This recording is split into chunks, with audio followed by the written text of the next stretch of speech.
고요한 밤, 여러분이 깊은 잠에 빠져든 그 순간에도 아주 중요한 숫자가 쉬지 않고 움직이며 여러분의 노후 자산과 소중한 연금의 운명을 좌우하고 있다는 사실을 알고 계셨나요? 바로 국채금리라는 이름의 숫자입니다. 어쩌면 이 숫자의 진정한 의미를 제대로 파악하지 못한다면 그동안 애써 모아온 여러분의 피 같은 자산이 예상치 못한 위험에 처할 수도 있다는 점, 간과해서는 안 될 중요한 사실이죠. 많은 분들이 이 국채금리에 대해 막연한 오해를 가지고 있거나 심지어는 전혀 관심을 두지 않는 경우가 대부분이죠. 하지만 오늘 저희는 이 국채금리 속에 숨겨진 비밀스러운 이야기를 함께 파헤쳐 볼 겁니다. 만약 이 영상을 끝까지 시청하지 않으신다면 여러분은 여전히 불확실한 경제 상식의 테두리 안에서 중요한 재정적 판단을 내리게 될지도 모릅니다. 이 영상을 통해 여러분의 귀한 노후 자산을 안전하게 지키고 더 나아가 현명한 재테크 결정을 내릴 수 있는 명확한 통찰력을 얻으실 수 있을 거예요. 이제부터 그 베일을 함께 걷어내 볼까요? 자, 그럼 이제 본격적으로 국채금리라는 이름이 가진 무게와 그 이면에 숨겨진 의미를 함께 탐구해 볼까요? 많은 분들이 국채금리를 그저 국가가 빌린 돈에 붙는 이자 정도로만 생각하시는 경우가 많습니다. 물론 틀린 말은 아니죠. 하지만 이 숫자가 우리 경제 전체와 여러분의 개인 재정에 미치는 영향은 생각보다 훨씬 더 광범위하고 복합적입니다. 국가는 왜 채권을 발행해서 돈을 빌릴까요? 마치 가게가 급전이 필요할 때 은행 대출을 받거나 친구에게 돈을 빌리듯이 국가도 대규모 인프라 건설이나 복지 정책, 혹은 경기 부양과 같은 중요한 사업들을 추진할 때 막대한 자금이 필요하죠. 이때 정부는 국민이나 기관으로부터 돈을 빌리고 그 대가로 일정한 기간 후 원금과 함께 약속된 이자를 지급하겠다는 증서를 발행하는데 이것이 바로 국채입니다. 그리고 이 국채에 붙는 이자율이 바로 국채금리인 것이죠. 상상해 보세요.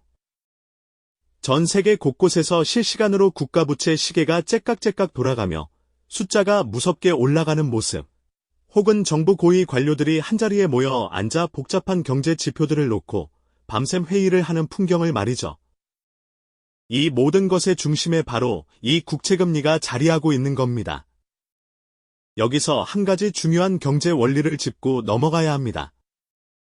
바로 채권 가격과 금리는 반대로 움직인다는 사실이죠. 예를 들어 정부가 발행한 채권의 인기가 많아져서 너도나도 사려고 한다면 채권의 가격은 자연스럽게 오르겠죠? 이렇게 채권 가격이 오르면 상대적으로 금리는 떨어지게 되는 겁니다. 반대로 채권을 사려는 사람이 적어지면 채권 가격은 떨어지고 투자자를 유인하기 위해 금리는 오르게 되는 것이죠. 마치 시소처럼 말입니다. 하지만 많은 분들이 국채금리에 대해 첫 번째 오해를 가지고 계십니다. 금리가 높으면 무조건 좋은 것 아니야. 혹은 국가가 발행한 채권이니 무조건 안전한 최후의 보루겠지라고 맹신하시는 경우도 적지 않죠. 은행 창구에서 복잡한 국채 상품 설명을 듣고 고개를 갸우뚱하는 시니어 투자자분들의 모습이 쉽게 연상되기도 합니다. 묵직한 서류철에 국채라고 적힌 단어가 주는 왠지 모를 안정감 때문일까요? 과연 그럴까요? 국채금리가 높다는 것이 항상 좋은 신호일까요? 그리고 국채는 정말 어떤 상황에서도 절대적으로 안전한 자산일까요? 이러한 질문들에 대한 답을 찾아가는 과정 자체가 우리가 경제를 이해하는 중요한 첫걸음이 될 겁니다. 단순히 숫자로만 보이는 국채금리가 사실은 우리 경제의 혈액순환과도 같은 중요한 역할을 하고 있다는 사실, 놀랍지 않으신가요? 다음 시간에는 이 국채금리가 인플레이션이나 기준금리, 그리고 환율과 같은 거시경제 지표들과 어떻게 긴밀하게 얽혀 있는지, 그 복잡하지만 흥미로운 상호작용의 비밀을 좀 더 깊이 파헤쳐 보겠습니다. 지난 시간에 우리는 단순히 숫자로만 보이는 국채금리가 사실 우리 경제의 혈액순환과도 같은 중요한 역할을 한다는 점에 대해 이야기 나눴죠.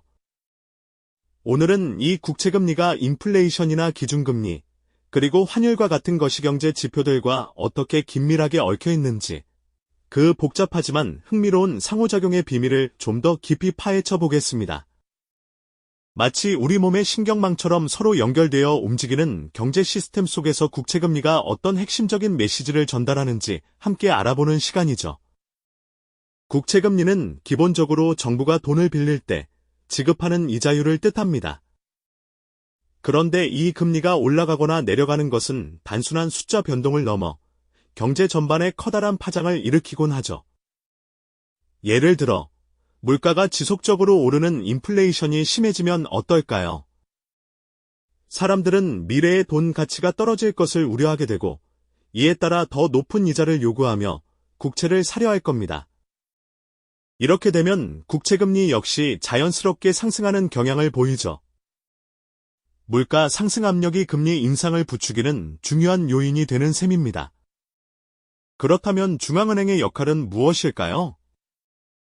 중앙은행은 경제의 안정성을 지키기 위해 기준금리를 조정합니다. 만약 인플레이션이 심각해서 중앙은행이 기준금리를 올린다면 시중의 모든 금리가 함께 오르는 효과를 가져옵니다. 국채금리 또한 이 흐름에서 벗어나기 어렵죠. 기준금리가 오르면 국채의 매력이 상대적으로 떨어져 가격이 하락하고, 이는 곧 금리 상승으로 이어지는 겁니다. 반대로 기준금리가 내려가면 국채금리도 함께 하락하며 경제에 활력을 불어넣으려 하죠. 이처럼 중앙은행의 정책 결정은 국채금리에 직접적인 영향을 미치며 국가 경제의 방향을 가늠하는 중요한 신호가 됩니다. 환율과의 관계도 흥미롭습니다. 한 국가의 국채금리가 오르면 외국인 투자자들에게는 더 높은 수익을 기대할 수 있는 매력적인 투자처가 됩니다. 외국인 자본이 해당 국가로 유입되면서 그 나라의 통화 가치가 상승하고 결국 환율이 하락하는 현상이 나타날 수 있죠. 반대로 국채금리가 낮아지면 외국인 자본이 빠져나가면서 환율이 오를 가능성도 있습니다.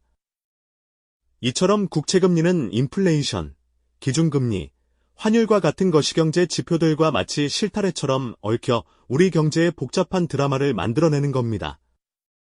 이러한 거시경제적 맥락을 이해하고 나면 국채금리가 높으면 무조건 좋은 것 아니야. 나는 첫 번째 오해가 풀리게 되죠. 높은 국채금리는 때로는 투자자들에게 매력적으로 보일 수 있지만 그 이면에는 높은 인플레이션이나 국가 재정의 불안정성 등 경제에 드리워진 그림자가 숨어 있을 수 있다는 사실을 잊지 말아야 합니다. 단순히 숫자의 높낮이만을 볼 것이 아니라 그 숫자가 품고 있는 경제적 배경과 의미를 읽어내는 지혜가 필요한 이유이죠. 이제 시선을 우리 개인의 지갑과 노후 계획으로 돌려볼까요? 국채금리의 변동은 우리 시니어들의 연금, 예금, 보험, 주택담보대출 이자, 그리고 퇴직연금 운용에 이르기까지 생각보다 훨씬 직접적이고 구체적인 영향을 미칩니다. 많은 분들이 국채는 국가가 보증하니 언제나 안전한 최후의 보루겠지라고 생각하시곤 하죠. 하지만 과연 그럴까요? 예를 들어 여러분의 퇴직연금이나 연금펀드가 국채에 투자되어 있다고 가정해 봅시다. 만약 시장 금리가 급격히 상승한다면 기존의 낮은 금리로 발행되었던 국채의 가치는 하락하게 됩니다. 즉, 여러분의 연금 자산 평가액이 줄어들 수 있다는 이야기죠. 비록 만기까지 보유하면 원금을 돌려받겠지만 그 전에 자산을 평가하거나 매도해야 할 상황이라면 손실을 입을 수도 있습니다. 인플레이션 역시 무시할 수 없는 요소입니다. 국채 금리가 낮을 때 투자했는데 물가가 급격히 오르면 이자로 받는 돈의 실제 구매력은 오히려 떨어질 수 있죠. 아무리 국가가 보증한다고 해도 내 돈의 가치가 실질적으로 줄어드는 상황은 결코 안전하다고만 말할 수 없을 겁니다. 또한 주택담보대출이나 전세자금 대출과 같은 장기 대출 상품의 이자율은 국채금리 등 시장금리와 연동되는 경우가 많습니다. 국채금리가 오르면 주택담보대출 이자도 따라 올라가 가계 부담이 커질 수 있고 반대로 금리가 내리면 이자 부담이 줄어들 수도 있죠. 이처럼 국채금리는 우리의 일상적인 경제생활 깊숙이 스며들어 크고 작은 영향을 미치고 있습니다. 국채는 언제나 안전한 최후의 보루라는 두 번째 오해가 왜 위험한지 이제 조금은 이해가 되셨을까요? 역사를 되짚어보면 국채금리는 그 시대의 주요 사건과 정부 정책을 고스란히 담고 있는 증언과도 같습니다. 2008년 글로벌 금융위기나 최근의 팬데믹과 같은 경제위기 상황에서는 각국 정부가 경기 부양을 위해 막대한 규모의 국채를 발행했죠. 이때 국채금리는 정부의 재정정책과 시장의 불안감이 복합적으로 작용하며 급변하는 모습을 보였습니다.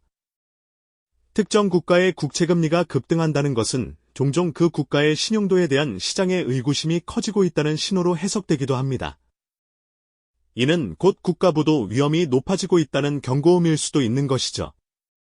반대로 선진국의 국채금리가 낮게 유지되는 것은 그만큼 해당 국가의 경제가 안정적이고 신뢰도가 높다는 방증이 되기도 합니다.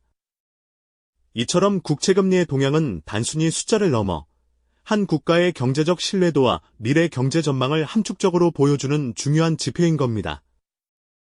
결국 국채금리는 국가의 빚을 나타내는 숫자 그 이상으로 국가의 신용도와 경제의 미래, 그리고 우리 시니어들의 소중한 노후, 자산 운명을 결정하는 가장 강력한 신호등임을 명확히 알 수 있습니다. 그동안 우리가 잘못 알고 있거나 무관심했던 상식들이 현실과 어떻게 동떨어져 있었는지 이제는 명확히 깨달으셨으리라 믿습니다. 이제 우리는 국채금리라는 지표를 완전히 새로운 시각으로 바라볼 수 있게 되었죠. 단순히 금리가 높네, 낮네 하고 말 것이 아니라 그 안에 담긴 거시경제의 흐름과 개인 재무에 미치는 영향을 종합적으로 이해하게 된 겁니다. 이러한 강력한 깨달음은 우리가 재정적 주체성을 회복하고 스스로의 미래를 설계할 수 있다는 희망을 안겨줄 겁니다. 국채금리에 대한 올바른 이해는 더 이상 경제 전문가들만의 전유물이 아닙니다. 특히 우리 시니어들에게는 불안한 미래를 헤쳐나갈 가장 강력한 나침반이자 탐욕과 공포에 휘둘리지 않는 현명한 재정 결정을 위한 필수 지식이라고 할 수 있죠. 오늘 배운 지식이 여러분의 소중한 자산을 지키고 평온한 노후를 설계하는 데 든든한 초석이 되기를 진심으로 바랍니다. 숫자의 이면에 숨겨진 진짜 이야기를 읽는 지혜로운 투자자가 되시길 응원하겠습니다. 이 영상이 도움이 되셨다면 좋아요와 구독 부탁드립니다. 여러분의 응원이 제게 큰 힘이 됩니다. 다음 영상에서도 더 유용한 정보를 공유하겠습니다.